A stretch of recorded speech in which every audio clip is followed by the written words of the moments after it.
ملک جو ہے ان سب کے مقابلے میں جو ہے پاکستان کی ایجنسی اگر نمبر 1 ہے، تو پھر یہاں پہ آپ دیکھ لیں کہ ان میں ٹیلنٹ جو ہے وہ ٹیلنٹڈ لوگ ہیں، اور پیسے کے بنا یعنی پیسے کی کمی کے باوجود جو ہے یہ بڑے بڑے محاذوں پہ جو ہے وہ پاکستان کا دفاع کر رہے ہیں. تو امریکہ کو دیکھیں، برطانیہ، باقی لوگوں ممالک جو ہیں وہ یعنی ان کا جو بجٹ وہ فوج کے لیے رکھتے ہیں وہ شاید ہمارے ملک کے جو ہے مجموعی بجٹ سے بھی زیادہ ہوتا ہوگا. تو اس یعنی ان حالات کے پیش نظر یعنی یہ لوگ یعنی اتنے پروفیشنل ہیں کہ پاکستان کا جو ہے یہ یعنی ان ملکوں کے مقابلے میں جو ہے وہ نمبر 1 حیثیت پہ یہ لوگ کام کر رہے ہیں. اور ورلڈ وائڈ جو ہے ان کے جو نمائندے ہوتے ہیں، جو ان کے کارندے ہوتے ہیں یا ان کے جو جاسوس ہوتے ہیں ان ایجنسیز کے، تو وہ پھیلے ہوتے ہیں، وہ اپنے اپنے ملک کا دفاع کر رہے ہوتے ہیں، ملک کے اندر بھی اور ملک کی باہر سرحدوں کے باہر بھی. یہ ان لوگوں کو ان دشمنوں کو ڈھونڈ رہے ہوتے ہیں جو پاکستان یا ان ممالک کی جن کی ایجنسیوں ان کا جو ہے اگر کسی قسم کی کوئی اس میں سرگرمیوں میں ملوث ہوں. تو ناظرین کرام، یہ تھا ایک مختصر سا جو ISI ہماری جو انٹیلیجنس کی جو ایجنسی ہے اس کا ایک تعارف تھا. اس کے بعد آتے ہیں اپنے دوسرے موضوع کی طرف کہ ہمارے جو سیاستدان ہیں وہ جو ہیں کیا ان میں اتنا ٹیلنٹ نہیں ہے، اتنا ان میں کوئی یعنی وہ اس قابل نہیں ہے کہ وہ بغیر کسی سہارے کے جو ہیں وہ اقتدار میں آ سکیں.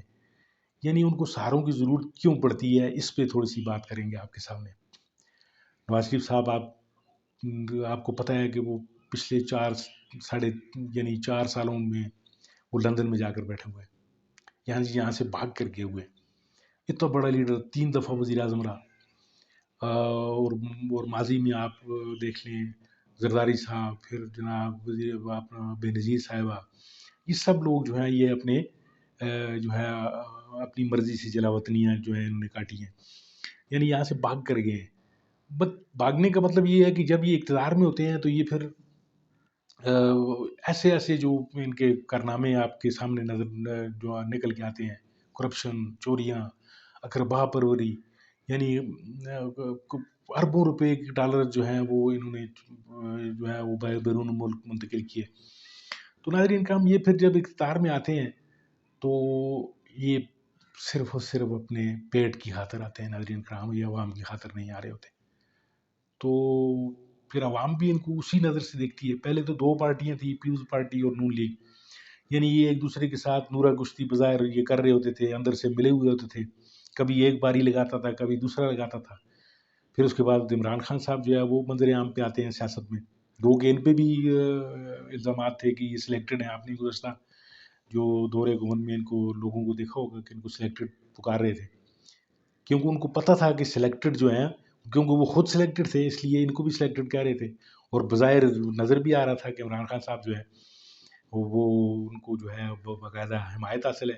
اور کئی موقعوں پہ عمران خان صاحب نے خود فرمایا بھی کہ جی ہم ایک پیج پہ ہیں اور وغیرہ وغیرہ. تو یعنی یہ پیج جو ہے ان سیاستدانوں کو جو ہے لے کر ڈوب گیا ہے. ناظرین اکرام، پھر جب یہ چوریاں، کرپشن، لوٹ مار کرتے ہیں تو پھر ظاہر ہے یہ جو انٹیلیجنس ایجنسیز ہیں ہماری یا ہماری جو آرمڈ فورسز ہیں وہ نظر رکھتی ہیں ان پہ، دیکھ رہی ہوتی ہیں ان کو. ان سیاستدانوں کی کمزوریاں ان کے پاس ہوتی ہیں، ان کو پتہ ہوتا ہے کہ کون چور ہے اور کون جو ہے وہ ملک کے لیے وہ کام کر رہا ہے. تو ناظرین کرام، پھر یہ جو ایجنسیاں ہوتی ہیں پھر یہ ان کے کرتوت جو ہیں وہ سامنے بھی لاتی ہیں. جیسے کہ پچھلے دنوں میں آپ نے عمران خان صاحب کو سنا ہوگا کہ انہوں نے کہا تھا کہ یہی جو نواز شریف ہے اور یہ جو شہباز شریف اور یہ جو زرداری صاحب ہیں، ان کی کرپشن کے قصے جو ہیں وہ ہمیں ایجنسیاں جو ہیں وہ سنایا کرتی تھی. تو یہ بہت بڑی سٹیٹمنٹ ہے یہ کہ ان لوگوں کی، ان سیاستدانوں کی جو کرپشن کی جو قصے ہیں وہ محفوظ ہوتے ہیں لوگوں کے پاس، جو ملک کی جو ہے وہ اندرونی اور بیرونی سرحدوں کی جو حفاظت کرتے ہیں، کیونکہ ان کا کام ہے یہ چیزیں کرنا. اور کرپشن جو لوگ کر رہے ہوتے ہیں وہ ملک دشمن ہوتے ہیں، اور ملک دشمنوں کی خبر رکھنا ایجنسیوں کی ذمہ داری ہوتی ہے. تو پھر یہ ان سیاستدانوں پہ بھی ان کی نظر ہوتی ہے. تو یہ پھر آتے ہیں باہر سے، جب انقلاب کی جب نعرے لگاتے ہیں، جب یہ ان کو نکل جاتے ہیں یہ سیاست سے تو پھر یہ انقلابی ہو جاتے ہیں. جب یہ سیاست کے اندر ہوتے ہیں تو یہ پھر جناب گن گانے لگتے ہیں پھر ایجنسیوں کے بھی، اسٹیبلشمنٹ کے بھی. اور جب یہ ان کو ضرورت پڑتی ہے اپنے اقتدار کی تو پھر ان کو جو ہے وہ اسٹیبلشمنٹ کے جو کندھے ہیں وہ استعمال کرنے پڑتے ہیں. تو ناظرین کرام یہ کمزوریاں جب تک ان سیاستدانوں میں رہیں گی اس ملک نے ترقی نہیں کرنی. یہ آپ لکھ کر لے لیں اس بات کو. اور طبعیاں جو ہیں اس ملک کا جو ہے وہ مقرر بنے گی جب تک ہمیں کوئی لیڈرشپ نہیں ملتی صحیح. تو اب آپ اندازہ لگا لیں کہ ایک بندہ ہے جس نے سپریم کورٹ سے جو کنوکٹڈ ہے، جو بھاگا ہوا ہے، اشتہاری ہے، اس کو جو ہے وہ دوبارہ وہ گارنٹیاں مانگ رہا ہے اسٹیبلشمنٹ سے. اور پھر جو ہے وہ یہاں پہ آ کے وہ جب تقریریں کرے گا تو پھر بڑے بڑے دعوے اور بڑے بڑے بہادر ہونے کے اور بڑے بڑے میں نے یہ کیا اور میں نے فلانا کیا. تو ان کی بہادری جو ہے وہ آپ کو جو ہے وہ نظر آ رہی ہوگی کہ یہ کس طریقے سے واپس آئیں گے اور کس طریقے سے یہ الیکشن لڑیں گے.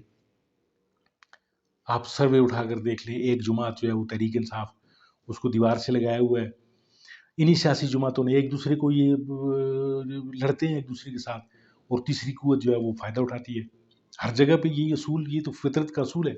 جب دو پارٹیاں لڑ رہی ہوتی ہیں تو تیسری جو ہے وہ ایک ایسی قوت ہوتی ہے کہ جو ان دونوں کا جو ہے وہ پھر فائدہ اٹھاتی ہے، اور جو ہے وہ سفر جو ہے وہ پھر ملک کر رہا ہوتا ہے.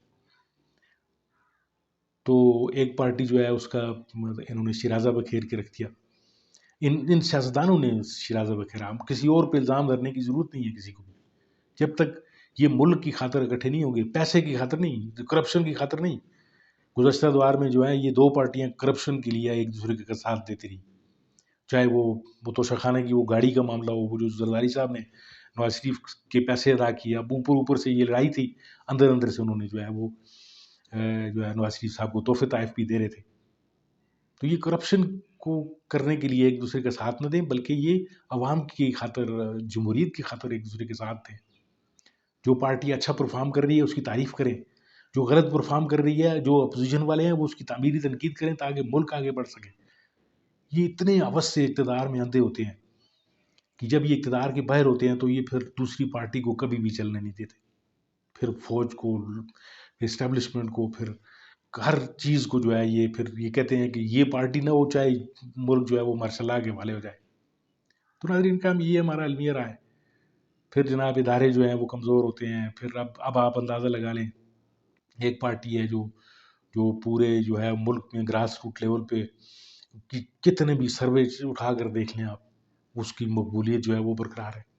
اب یہ اس چکر میں لگے ہوئے ہیں کہ کسی طرح جو ہے وہ الیکشن کو مینوپولیٹ کریں، کچھ بھی کریں، اس پارٹی کو جو ہے وہ دیوار سے لگائیں.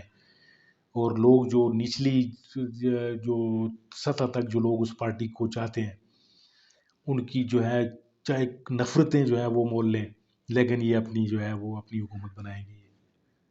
مزہ تو تب ہے کہ جب یہ الیکشن میں آئیں، الیکشن میں مقابلہ کریں. لیکن ناظرین کرام یہ بونے ہیں، یہ سیاسی جتنے بھی قداور شخصیات ہیں یہ بونے ہیں، یہ سیاستدان نہیں ہے. ایک آدمی کو یہ بزور بازو جو ہے وہ اس کو دیوار کے ساتھ انہوں نے لگایا ہوا ہے. مزہ تو جب ہوتا ہے یہ جو انقلابی جو نواز شریف صاحب ہے یہ وہاں سے اعلان کرتا، ٹھیک ہے گارنٹی اس کو مل چکی ہوگی یا جو بھی ہوگا یہ کہتا وہاں سے، لیکن پھر بھی یہ وہاں سے کم یہ بیان دے سکتا تھا کہ میں جاؤں گا، جا کے میں اپنے مقدمات کا دفاع کروں گا، اور اگر عدالت مجھے بری کرتی ہے تو اس کے بعد میں سیاست میں آؤں گا، نکالو عمران خان کو بھی باہر نکالو، میں اس کا الیکشن میں مقابلہ کروں گا. نہیں، ان میں اتنی جرت نہیں ہے کہ یہ اس آدمی کا جو ہے وہ الیکشن میں مقابلہ کر سکے. ان کو جو ہے سہاروں کی ضرورت ہے. یہ سہاروں کو استعمال کر کے سیاسی پارٹیوں کو جو ہے وہ دیوار سے لگاتے ہیں اور ملک کا بیڑا غرق ہوتا ہے. ناظرین کرام، یہ ہمارے ملک کا المیہ. جب تک یہ لوگ ٹھیک نہیں ہوں گے، یہ ہمارے رہنما، یہ ہمارے جو لیڈر ہیں، یہ جب تک ٹھیک نہیں ہوں گے ہمارا ملک ٹھیک نہیں ہو سکتا. ناظرین کرام، آپ کا بہت بہت شکریہ، آپ نے وقت نکالا میری ویڈیو دیکھنے کے لیے. اپنا خیال رکھیے گا، اپنے اس چینل کا بھی. اللہ حافظ.